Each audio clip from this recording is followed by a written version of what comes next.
Hello everyone, आज की video में हम लोग बात करेंगे क्वेश्चन नंबर 5 जो चैप्टर नंबर 7। जैसा कि आप लोग थंबनेल में देख चुके होंगे कि आज का क्वेश्चन क्या है। तो औद्योगिक क्रांति ने किस प्रकार विश्व बाजार के स्वरूप को विस्तृत किया, यानी कि औद्योगिक क्रांति के परिणाम स्वरूप विश्व बाजार कैसे विस्तृत हुआ, कैसे फैलाव हुआ विश्व बाजार का, वो देखेंगे हम लोग। तो सबसे पहले तो हम लोग देखते हैं कि औद्योगिक क्रांति किसे कहते हैं। देखिए, औद्योगिक यानी कि उद्योग का नाम यहाँ आ रहा है औद्योगिक, और उसके क्षेत्र में हुए, उद्योग के क्षेत्र में हुए क्रांति को औद्योगिक क्रांति कहते हैं। और ये कैसे हुआ, तो ये वैज्ञानिकों के जो आविष्कार थे, वैज्ञानिक जब आविष्कार किए, तरह तरह के मशीनों को बनाए, तो जो चीज, जो वस्तुओं को हम लोग अपने हाथों से बनाते थे, वो वस्तु एक कम समय में और ज्यादा मात्रा में बनने लगी इन मशीनों के द्वारा। और यही क्रांति क्या कहलाया, औद्योगिक क्रांति, यानी कि उद्योग के क्षेत्र में आया हुआ क्रांति औद्योगिक क्रांति। यानी कि अब क्या हो रहा था किसी भी देश में कि कम समय में मशीनों के द्वारा जो इंसान बनाते थे, तो वो मान लीजिए 50 पीस 100 पीस बना पाते थे, लेबर के द्वारा बनाया जाता था। वही काम, आदमी का काम, इंसान का काम वो मशीन करने लगा और काफी तेजी में और अधिक मात्रा में वस्तुओं को बनाने लगा।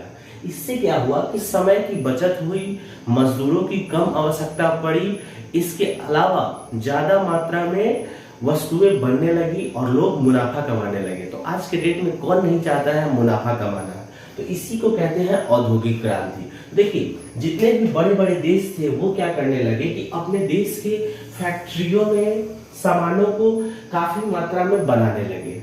अब ये जो ज्यादा मात्रा में सामान बना हुआ है इस देश में, वो तो कहीं ना कहीं इनको बेचना है। तो इस सामान को बेचने के लिए और अधिक से अधिक मुनाफा कमाने के लिए ये दूसरे देशों की खोज में, तलाश में निकल गए। तो आपने सुना होगा कि वास्को डी गामा ने 1498 में भारत की खोज की थी, कोलंबस ने अमेरिका का खोज किया था 1492 ईस्वी में। ये भली भांति आप लोग जानते हैं। तो ये जो विकसित जो देश थे, जिनके देशों में औद्योगिक क्रांति पहले ही आ गई थी, जैसे यूरोप के क्षेत्रों के बहुत सारे ऐसे देश थे जो पहले ही डेवलप कर चुके थे, तो उनमें औद्योगिक क्रांति आया था। तो वो अपने सामानों को बेचने के लिए दूसरे देश के तलाश में निकले। तो मान लीजिए कि इनको ये देश कनेक्ट में आया, तो वो अपना इसको क्या करने लगे, धीरे धीरे इस देश पे कब्जा करने लगे, कमजोर देशों पे ही कब्जा करने लगे और अपना बाजार स्थापित करने लगे। और इसी क्रम में विश्व बाजार का क्या हुआ, विस्तार हुआ। तो वही क्वेश्चन पूछ रहा है कि औद्योगिक क्रांति ने किस प्रकार विश्व बाजार किसे कहते हैं, मैंने बता दिया है इसके पहले एक वीडियो में। तो आप लोग पहले वाला अगर क्वेश्चन नहीं देखे हैं, एक एक क्वेश्चन है, कम समय में बना हुआ है, तो इस प्लेलिस्ट में जाके आप लोग देख सकते हैं। तो विश्व बाजार के स्वरूप को कैसे विस्तृत किया किसने, औद्योगिक क्रांति ने। तो सामान अधिक बनेगा, बेचने की जरूरत होगी, बेचेगा वो अपने देश में, उसके अलावा भी सामान ज्यादा बनेगा तो दूसरे देशों में बेचने की जरूरत होगी। तो हमें बाजार तो लगाना पड़ेगा विश्व के और भी देशों में, और विश्व के अनेक देशों में लगाएंगे तो विश्व बाजार, यानी कि जहाँ बहुत सारे देशों की वस्तुएं उपलब्ध होती है खरीदने के लिए, उसे क्या कहते हैं, विश्व बाजार। तो देखिए, ये देश अपने सामान को बेचने के लिए यहाँ आया और यहाँ के कुछ सामानों को ये खरीद के पुनः अपने देश में लाया। तो ऐसे बाजारों की स्थापना होने लगी। कब हुआ, तो औद्योगिक क्रांति के परिणाम स्वरूप। तो देखिए, क्वेश्चन का आंसर क्या होगा, अब हम लोग देख लेते हैं। इतना पॉइंट समझने के बाद अब देखते हैं कि औद्योगिक क्रांति के फलस्वरूप उद्योगों में अत्यधिक वस्तुओं का क्या हुआ, उत्पादन होने लगा। औद्योगिक क्रांति के फलस्वरूप उद्योगों में क्या हुआ, अधिक सामान बनने लगा, जैसा कि मैंने बताया है। आगे देखिए, उत्पादित वस्तुओं को बेचने के लिए बाजार की आवश्यकता हुई। अब ज्यादा सामान बनेगा तो बेचने के लिए बाजार की आवश्यकता तो पड़ेगी ही, तो वही है, आवश्यकता हुई।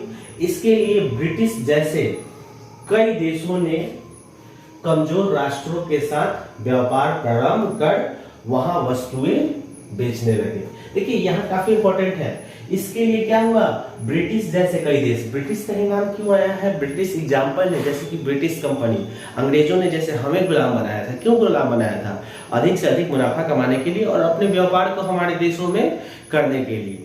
वो क्यों आए थे, व्यापार करने आए थे और हमारे देश को गुलाम बना लिए। तो ब्रिटिश जैसे और भी कई देश जो यूरोपीय देश थे वो क्या कर रहे थे, जगह तलाश रहे थे, बाजार तलाश रहे थे जहां वो अपनी वस्तुओं को क्या करें, बेच पाए। तो वही है कि जैसे कई देशों ने, ब्रिटिश जैसे कई देशों ने कमजोर राष्ट्रों के साथ, कमजोर राष्ट्र नहीं करेगा, व्यापार प्रारंभ कर वहां वस्तुएं बेचने लगे।